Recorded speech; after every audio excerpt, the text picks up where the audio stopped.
क्योंकि जब किसी रूल्स की रिस्पेक्ट नहीं होती है तब उसे रूल्स को फॉलो करने की उम्मीद बेईमानी, और ये बेईमानी जब कोई सीनियर पेश करता है तो जूनियर्स पर बहुत ही ज्यादा नेगेटिव इम्पैक्ट पड़ता है। इस केस में जानकार लोग या तो रूल्स की रिस्पेक्ट कम कर देते हैं या फिर रूल्स ब्रेक करने के मौके ढूंढते रहते हैं। ऐसे में रिस्पॉन्सिबिलिटी बढ़ जाती है उन जिम्मेदार लोगों की जिन्होंने ये रूल्स बनाए हैं। क्रिकेट में बात करें तो आईसीसी सिंगल हैंडेडली ये जिम्मेदारी एमसीसी के साथ मिलकर के संभालती है। कई मौकों पर कमजोर रूल्स के खिलाफ मिसाल बनाने वाले कड़क फैसले लिए, जैसे 2019 वर्ल्ड कप फाइनल के बाद बाउंड्री काउंट नियम के साथ आईसीसी का रवैया देखा, जैसे हमने रनर के फैसले पर आईसीसी के स्टेप्स देखे, जैसे हमने 2 बॉल्स को इंट्रोड्यूस करने वाले रूल पर आईसीसी का अडिग नेचर देखा। इसके बावजूद भी जब रनर वाली वीडियो के लिए रिसर्च की तो रूल बुक पढ़ते वक्त और रनर बैन होने की वजहों को लिखते वक्त हमने रिफ्लेक्ट किया कि कई और भी नियम क्रिकेट में ऐसे हैं जो कि बेवकूफाना है। उनका होना इस स्ट्रेटेजिक गेम में स्टुपिडिटी मालूम होता है। तो चलिए बिना वक्त लिए आईसीसी के उन नियमों के बारे में बताते हैं जो कि जेंटलमैन गेम को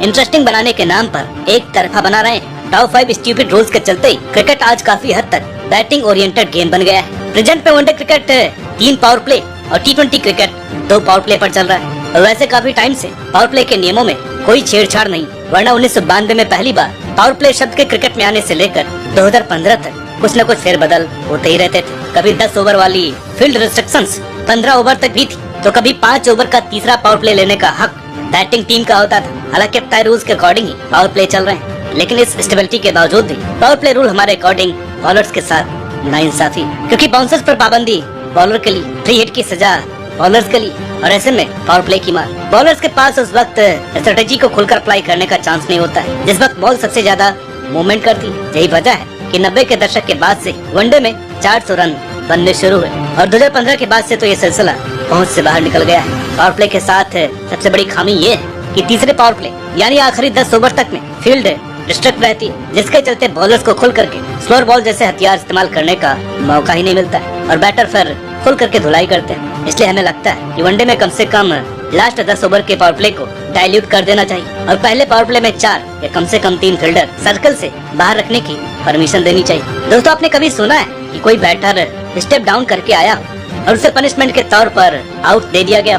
जाहिर सी बात है ऐसा कभी नहीं होगा, क्योंकि बैटर के लिए कोई ऐसा रूल है ही नहीं। मगर बॉलर्स के लिए ओवर स्टेप करने पर कड़ी सजा है। वो ओवर स्टेप मोहम्मद आमिर वाले कारनामे की तरह बहुत बड़ा हो या बुमराह के चैंपियंस ट्रॉफी वाले केस की तरह एकदम छोटा, लेकिन सजा सेम रहती है। वो सजा है नो बॉल के बाद अगली बॉल पर बल्लेबाज का विकेट न मिल पाने की सजा। वो सजा जिसे हम आज फ्री हिट कहते हैं, वो फ्री हिट जो आज से लगभग 20 साल पहले इंटरनेशनल क्रिकेट में इंट्रोड्यूस हो गई थी, जिसके बाद से वाइड बॉल क्रिकेट में रोमांच तो बढ़ गए, मगर बॉलर के ऊपर जहां एक तरफ पाबंदी बढ़ गई, वहीं दूसरी तरफ एक धारदार हथियार इस्तेमाल करने की आजादी भी छिन गई। असल में हम बात कर रहे हैं ली और अख्तर के टाइम पर दिखने वाली body directed full toss ball यानी बीमर की। इस बॉल से अक्सर पेसर्स बैटर को बैक फुट पर धकेलते हुए धाक जमाते थे, मगर नो बॉल पर फ्री हिट का नियम आते ही बीमर का इस्तेमाल बहुत ही कम हो गया, जिसके बाद से डडली बीमर्स और हैवी बाउंसर्स भी क्रिकेट से गायब हो गए।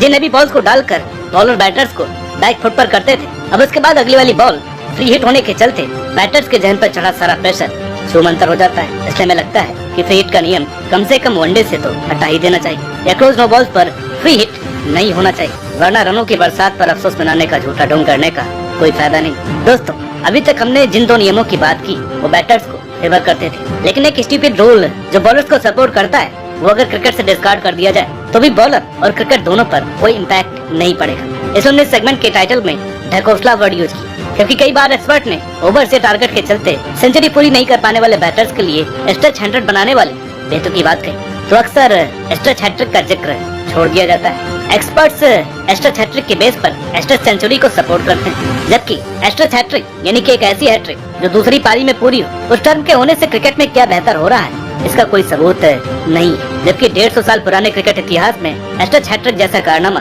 सिर्फ 5 बार दर्ज हुआ है। जब पिछली सेंचुरी में कर्टनी वॉल्स ने ऑस्ट्रेलिया की पहली इनिंग में लास्ट विकेट और दूसरी इनिंग में पहले 2 विकेट ली, तो ये स्ट्रेच हैट्रिक टर्म पहली बार काम आया। हालांकि इसके 10 महीने बाद मर्व ह्यूज ने हिस्ट्री की सबसे अनोखी हैट्रिक की। दरअसल उन्होंने कैरिबियाई टीम के 122 ओवर की आखिरी बॉल पर एम्ब्रोज को आउट की, जबकि 124 ओवर की पहली बॉल पर पैट्रिक पैटरसन यानी वेस्ट इंडीज के आखिरी विकेट को भी निपटा दिया। जिसके बाद अगली इनिंग की पहली बॉल पर गॉर्डन ग्रीनिज को एलबीडब्ल्यू करते हुए ह्यूज ने 2 इनिंग और 3 ओवर लंबी हैट्रिक पूरी की। हालांकि उसके बाद ऐसा कारनामा कभी नहीं हुआ यही वजह है कि एस्ट्रच हैट्रिक हमारी समझ से परे और यूजलेस लग रहा है। प्लेयर या तो आउट होता है या तो नहीं, बीच में लटक रहा है। ये क्या होता है? पिछले साल जब अफ्रीका से हार के बाद तबरेज शमसी के एम्पायर कॉल के चलते बच जाने वाले फैसले पर वसीम अकरम ने यह बयान दिया तो उस वक्त सबने वसीम को हल्के टोन पर टीज किया, मगर आज लगभग 1 साल बाद वसीम का स्टेटमेंट काफी हद तक सही लग रहा है। हालांकि थर्ड अंपायर तो एलबीडब्ल्यू का अंपायर कॉल हॉकाई पर देता है, लेकिन अंपायर की कॉल कई चीजों से प्रभावित होती है। उदाहरण के लिए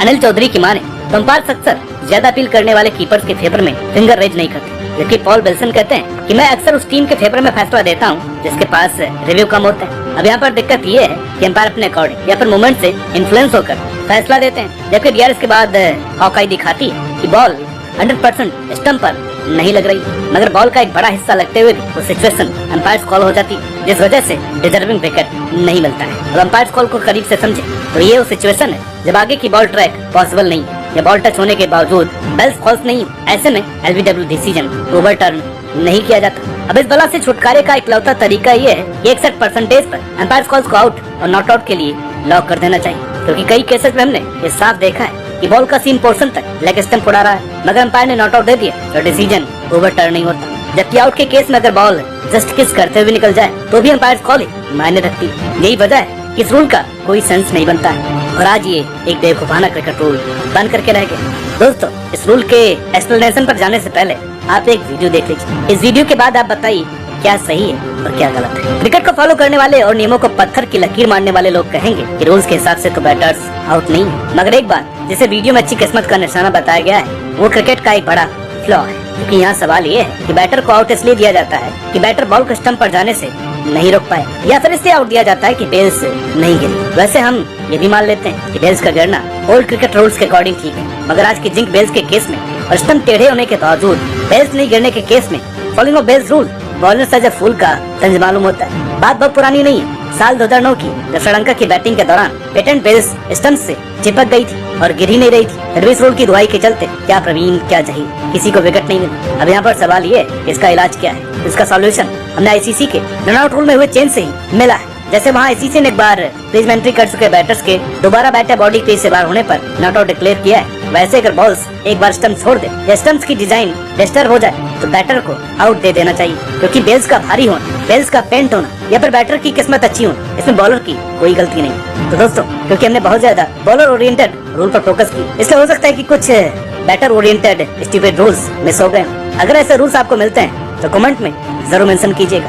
हम डीप रिसर्च के साथ इस सीरीज का अगला वीडियो भी लेकर के आएंगे, लेकिन उससे पहले आपको बहुत ही ज्यादा थैंक यू, क्योंकि आपने सीरीज की पिछली वीडियो पर बहुत ही ज्यादा प्यार दिया। हाँ, उस वीडियो में कुछ लोगों की शिकायत ये थी कि वीडियो में बैकग्राउंड म्यूजिक थोड़ी ज्यादा होगी, तो उस बात के लिए माफी चाहेंगे। हम आगे से ऐसी गलती बिल्कुल भी नहीं करेंगे। तो इस सीरीज पर आपका प्यार बरकरार रहेगा तो इस सीरीज को हम आगे भी जारी रखेंगे और ऐसे वीडियोज लाते रहेंगे। मिलते हैं आपसे अगली वीडियो में, तब तक के लिए